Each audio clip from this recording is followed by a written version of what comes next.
That's right. Interviewing Mr. Gerald Barker of Days in Devonport. Speaking about Devonport Park in the first instance. Okay.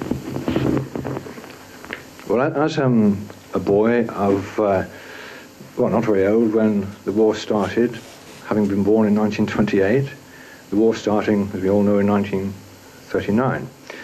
And almost from the word go, Devonport Park had something to remind me of the war years as I look back on it now.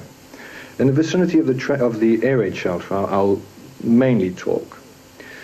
Not long after the war, it was completely covered by British troops who had been marching, I suppose, from the dockyard en route to the railway station, which is at the top by Exmouth Hall. And they had the order to fall out, and they completely covered the green slopes of Devonport Park. And I remember I was very busy on my cycle, rushing up along Pym Street and up to where the junction was made with Albert Road, and there was a baker, Mr. Paul he was called, and he had drinks as well of lemonade that he would let me have. Of course, the army chaps had already paid for this drink, and back I would cycle time and time again to try to quench the thirst of these battalions that lined, and well, they're sitting down on the slopes in a rather relaxed manner until they had the order to march on. So soon after that, we would go in the vicinity of the air raid shelters that had yet to, of course, to be built. We would look down to the flagstaff in the dockyard, which we could see just by going up the slope, and the flags there would give us some indication of whether there was going to be an air raid on the way. I can't remember now or recall how we could tell which flags told us what, but in those days it had a certain significance for we young lads. I was first aware of something happening that was going to take away our playground, because we had a lovely stretch of green grass all the way down towards Milne Place from the top of the park, and we used it extensively, playing football or wild horses or whatever. And then one day we noticed these huge white slabs that were covering or began to cover the slopes of what we called our part of the park. I lived in Milne Place, which was a wonderful place in which to live, looking back on it, because it faced the park. I could see quite a lot even when I was in the house, upstairs. It faced the park, and it was an interesting place for me, whether I was out of the house or inside the house. Nevertheless, the green grass began to be invaded by these big, large white blocks. Then the digging on the trenches, as we quite soon was going to happen, began. The workmen would work quite hard during the day, punctuated sometimes by a whistle, and the foreman would then let them sit down for about 5 to 10 minutes, and then another whistle from the foreman, and where they would dig again, making these large trenches. The trenches themselves we began to welcome, because I suppose they reminded us in our play of perhaps the First World War trenches, which we'd all read about, and we used them extensively. Looking back on it again, I think we played rather dangerous games, not just jumping from trench to trench to see whether we were more a better athlete than our fellow friend, but we then have these stone fights, which were not really the sort of thing I would recommend to anyone these days. But stones were thrown. We would keep our heads down. We learnt to keep our heads down, although occasionally one or two would end up with a stone on the forehead and a cut head, as I did once or twice. So playing in the trenches became a great time for us, with the occasional walking wounded that had to be taken home and dealt with by one's parents too, if the truth were known, for getting one's head cut in such a fashion. The Trenches were a great source of pleasure in the main to us. We were very athletic. We were running around the trenches. We were jumping over them. But then we began to lose the trenches by them being taken over for the actual building of the air raid shelters. The air raid shelters, having been built, gradually the grass began to grow on the top of the shelters, and we began once again to be able to use that part of the park as we had done before. I noticed in the entrance there were two main entrances to the shelters that were opposite Milne Place, as I recall. The entrances they were locked, they were shut by a metal door, if I remember, a door of some kind. I think it was a metal door. And there was a glass on the outside with a key on the inside, which had to be smashed in the event of an alert. I don't think this actually ever happened. I never noticed the glass being broken, because I think when the air raid started, there was always a warden on hand to open the door anyway. Generally, well, I think from when the air raid started, the gate was always open. I can never remember it not being open after the initial use of the air raid shelters. The shelters themselves began to be used fairly extensively once the air raid started. Not only by the local people, but at the beginning, we even had buses coming down, driving down Milne Villas and stopping in Milne Place, opposite the houses, on the pavement where the shelters were. The bus conductor and the driver, they always had a conductor in those days, driver and conductor, would go in with the passengers into the bus shelter until the all clear.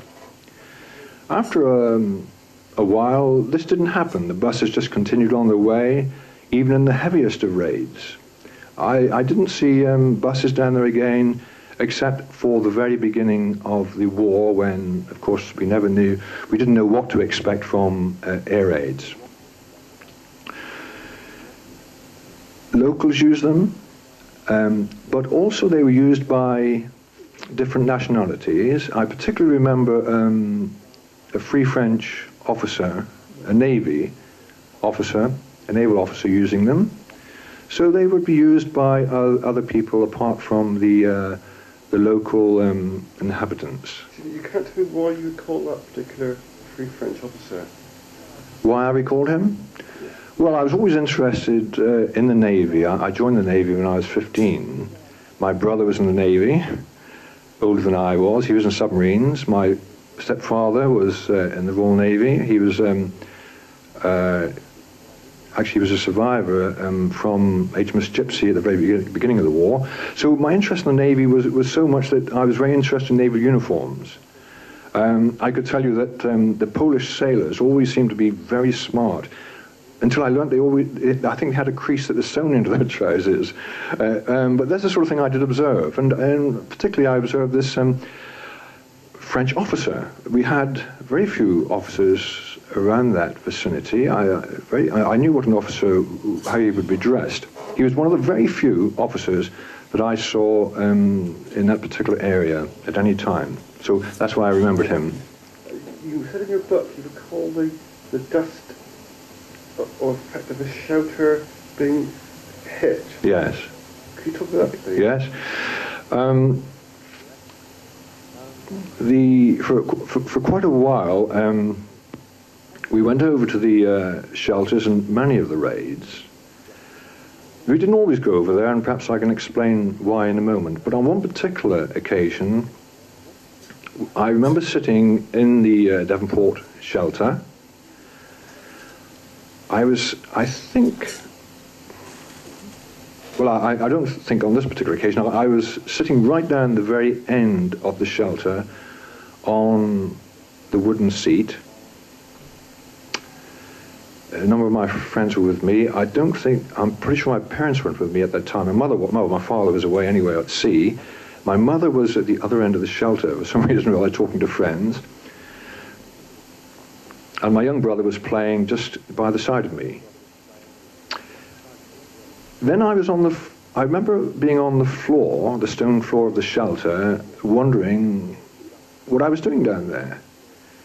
And it was very quiet, silent, and I looked up and I could hardly see to the top end of the shelter. It was all dust. And then I began to hear voices, not in a panic. There was no screaming or panic, but people were anxious, calling out probably the names of their children. And I gradually raised myself up off the ground, and I was able to look around. And just behind me, the shelter had been hit by a bomb, HE bomb, high explosive bomb, and I could almost, without moving, touch the rubble as it had come down from the shelter. I was the nearest one to the bomb explosion, but I can say I heard nothing. I didn't know what had happened. I didn't feel any feeling of pain or blast, nothing at all to this day. I can't remember how I got, well, it must have been the blast, obviously, that put me on the ground. This is the shelter just across here? Devonport Shelter, yes. There's a hole in the roof, you couldn't see out?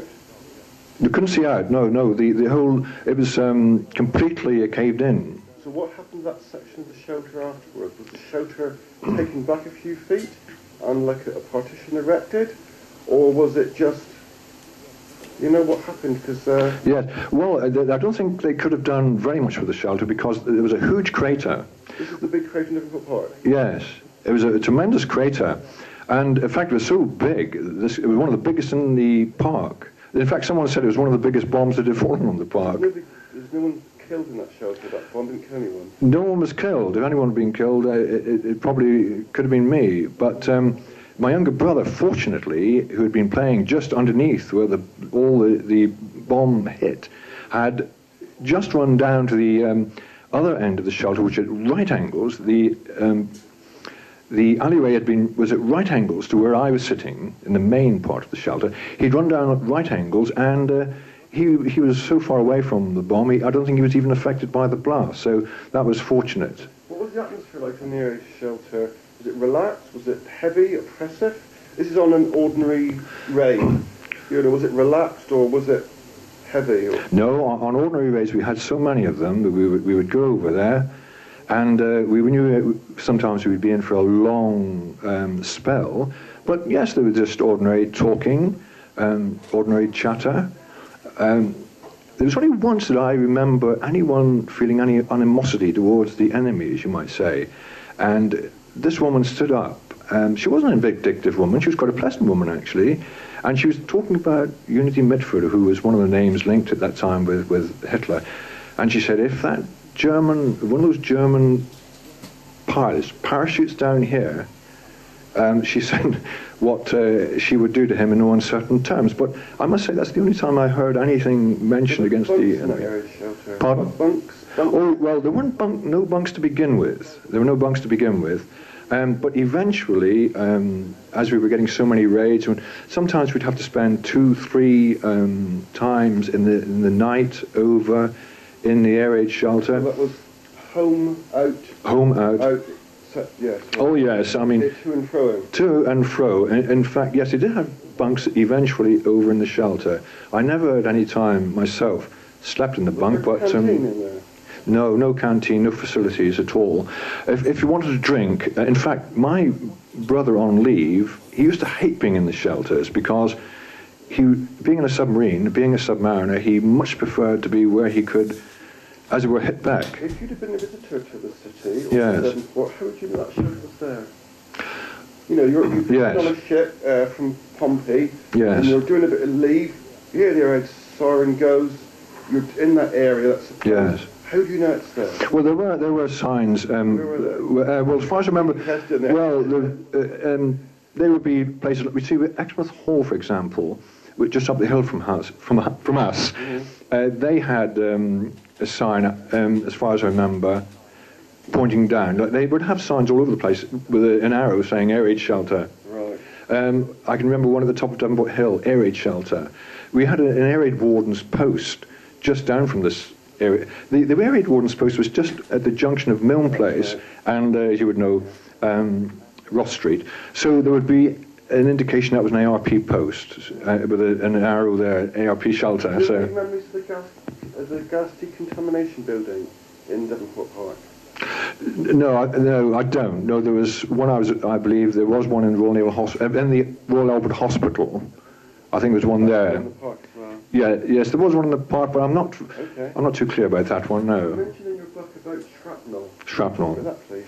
Yes, being in Milne Place, the house was built in 1800 and something, and it was a very high building, but it also had a basement. And after a raid in the daylight, we'd go out, and there would be many pieces of shrapnel in the basement. So much that in the end, we just didn't even bother to collect it. In the beginning, we did. We thought it was great, and we would swap pieces of shrapnel like you do marbles or cigarette cards. It was just another something for us to collect. But eventually, there was so much of it that we got a bit blasé about it. Per square foot or square yard would it be? After a big raid, would it be one or two, or would it be like a lot? No, I'd find there'd be 5 or 6 pieces at least, perhaps more in the basement. It really was. I must say it's like confetti, but there's so much of it that people weren't interested anymore. How much of the street would there be after a raid? How many bits per square foot of pavement? Would it be one bit every few feet, or 4 or 5 bits? Well, it's difficult to say because I think those bits would go, you know, it's only in the basement, like where I lived, that it would be contained, if you know what I mean. No one would be coming along, picking it up or kicking it.